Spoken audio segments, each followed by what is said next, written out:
Kobaran api melalap kapal motor Bintang Mas Rembulan di Pelabuhan Muara Baru, Dermaga Timur, Penjaringan, Jakarta Utara pada Minggu malam. Pengangkut cumi tersebut terbakar saat berada di tengah perairan di sekitar pelabuhan. Diduga api berasal dari bagian mesin yang mengalami korsleting. Untuk memudahkan proses pemadaman, kapal kemudian ditarik ke arah pelabuhan.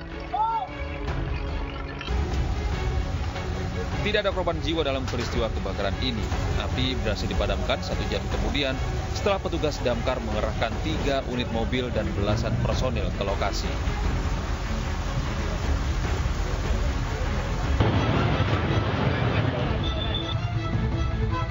Sebuah minibus terbakar di ruas tol kilometer 486 Boyolali, Jawa Tengah pada Minggu pagi. Warga sekitar dan para pengendara di lokasi pun panik melihat api kian membesar disertai asap hitam yang membumbung tinggi. Minibus yang berada di atas jembatan menyulitkan warga yang berupaya memadamkan api.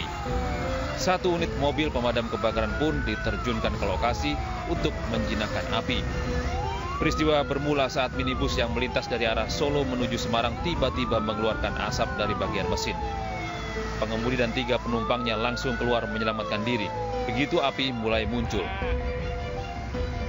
Tidak ada korban jiwa dalam peristiwa ini, namun kebakaran sempat membuat arus lalu lintas di lokasi macet.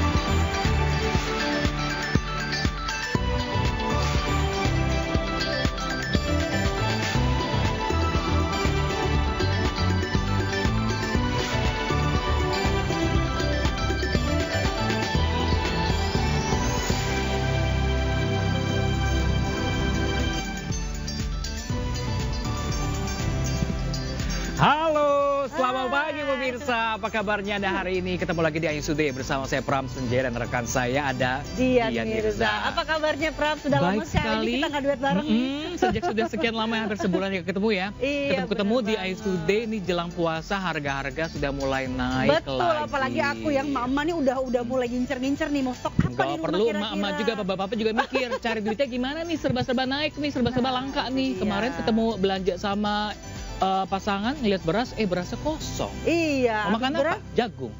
Jagung boleh, sebenarnya banyak pilihan ya, ada singkong, ada ubi dan lain sebagainya. Cuma kan yang utama kita kan, kita penghasil beras terbesar nasi, ya? kan juga kan, benar. Orang Indonesia kalau makan nasi kayak ada kurang gitu, belum makan. Kalau nggak makan nasi nggak makan gitu ya. Iya, kita berharap betul ya sekali. Beras juga kembali tidak langka lagi dan harganya juga jadi stabil. Apalagi jangan bulan puasa ya, jangan makin sulit lah apa-apanya gitu ya, pemerintah ayo dong, masyarakat udah teriak dong, nih gitu dong, jangan ditimbun-timbun berasnya ya. Iya, bener banget.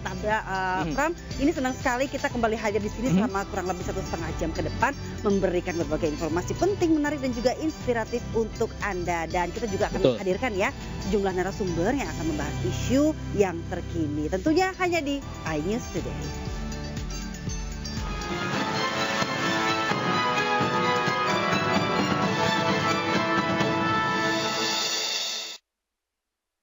Ya, pemirsa, kita ke informasi selanjutnya. Ini geram melihat terduga pelaku pencabulan tak juga diciduk polisi. Puluhan warga ini menggeruduk rumah pelaku. Ya, sebanyak 7 anak di bawah umur diduga menjadi korban pencabulan.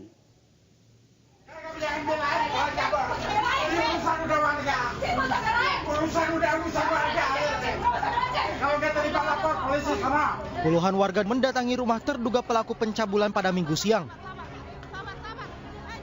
Warga yang kesal dan geram meminta segera terduga pelaku untuk diamankan dan dibawa ke kantor polisi. Diketahui sebelumnya terduga pelaku berinisial IK dilaporkan para orang tua korban ke pihak kepolisian karena diduga melakukan pencabulan terhadap anak-anak mereka. Sebanyak 7 anak di bawah umur diduga menjadi korban pencabulan oleh terduga pelaku. IK melakukan aksinya di dalam rumah dengan cara mengiming-imingi para korban diberi koin untuk bermain capit boneka. Warga pada datang tadi ya, karena warga mungkin melihat pelaku ini keluar dari rumah gitu, kok enak banget, tanggapannya kok enak banget, kok dia udah salah, kayaknya santai banget gitu, keluar rumah naik motor belanja, kata dengar sih dari warga katanya gitu dong. Untuk menghindari amukan warga, kini terduga pelaku telah diamankan petugas kepolisian dan menjalani pemeriksaan oleh Unit Perlindungan Perempuan dan Anak Polres Metro Jakarta Timur.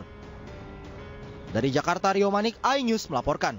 Sementara itu pemirsa, polisi mengungkap fakta baru kasus pembunuhan dari Indriana Dewi Eka yang jasadnya ditemukan di Banjar, Jawa Barat. Ya, salah satu pelaku, Devara Putri, merupakan calon anggota legislatif dari salah satu partai. Polisi mengungkap fakta baru terkait kasus pembunuhan Indriana Dewi Eka yang dilakukan teman prianya, Didot Alfiansah dan Devara Putri Prananda, pacar pertama Didot, lewat bantuan eksekutor Muhammad Reza. Pelaku, Devara Putri, merupakan calon anggota legislatif dari Partai Garuda, Dapil Jawa Barat 11, yang meliputi Kabupaten Majalengka, Sumedang, dan Subang. Devara merupakan salah satu otak pembunuhan Indriana. Menurut polisi, motif pembunuhan berawal karena masalah cemburu. Devara Putri dan Didot merencanakan pembunuhan Indriana dengan membawa ke kawasan Sentul, Bogor. Korban dieksekusi oleh Muhammad Reza. Leher korban dijerat dengan ikat pinggang di dalam mobil. Eksekutor dijanjikan uang senilai 50 juta rupiah. Jasad korban sempat dibawa ke Jakarta, kemudian ke Cirebon dan ke Kuningan, sampai akhirnya dibuang di wilayah Banjar. Motifnya sementara ini karena cemburu. Nah, perempuanlah yang meminta para pelaku untuk melakukan pembunuhan terhadap korban. Jadi DA dan DP ini sepasang kasih, tapi korban juga kasih daripada DA. Jasad Indriana Dewi Eka ditemukan terbungkus spray di pinggir jalan raya Banjar Cimaragas Ciamis, Kota Banjar, Jawa Barat. Penemuan jenazah korban berawal dari seorang pesepeda yang mencium aroma tak sedap saat melintas di jalan tersebut. Para pelaku ditangkap di Jakarta dan kini telah jadi tersangka. Mereka terancam pembunuhan berencana dengan ancaman maksimal pidana mati. Tim Liputan iNews melaporkan. Ya, pemirsa, kita ke informasi yang nggak kalah hebohnya kemarin nih pemirsa, ini paranormal. Samsudin Jadab alias Gus Samsudin ditetapkan sebagai tersangka buntut video viral aliran sesat yang membolehkan tukar pasangan. Ya, ini sangat sensasional sih. Polisi juga mengantongi calon tersangka lainnya yang ikut terlibat dalam pembuatan dan penyebaran video.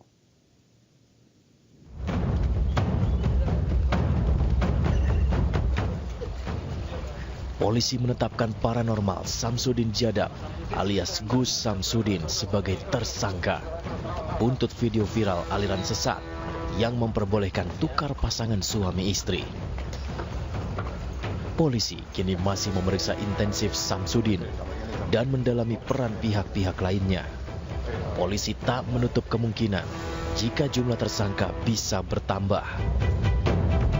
Menurut pengakuan Samsudin, ia sengaja membuat dan mengunggah video ajaran sesat untuk meningkatkan jumlah penonton dan pengikut di akun YouTube-nya. Namun polisi masih mendalami keberadaan ajaran sesat dalam video. Apakah rekayasa atau memang ada? Calon tersangka yang lain ada, tapi kita masih terus mendalami perannya sejauh mana dalam sampai hari ini masih satu tersangka dan satu tersangka, tapi calon tersangka lain sudah ada namanya. Yang sudah ada, bisa jelaskan terkait dengan peran yang atas 5 tahun, ancamannya atas 5 tahun. Perannya Gus Samsudin seperti apa? Yang membuat skenario. Total yang diperiksa saksi berapa? Untuk saksi sampai dengan hari ini ada 13. Sebelumnya Samsudin diringkus polisi pada Kamis lalu, usai video ajaran sesatnya meresahkan masyarakat.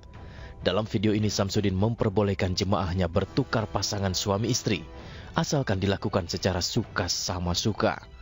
Samsudin pun dijerat pelanggaran Undang-Undang ITE dan terancam hukuman di atas 5 tahun penjara.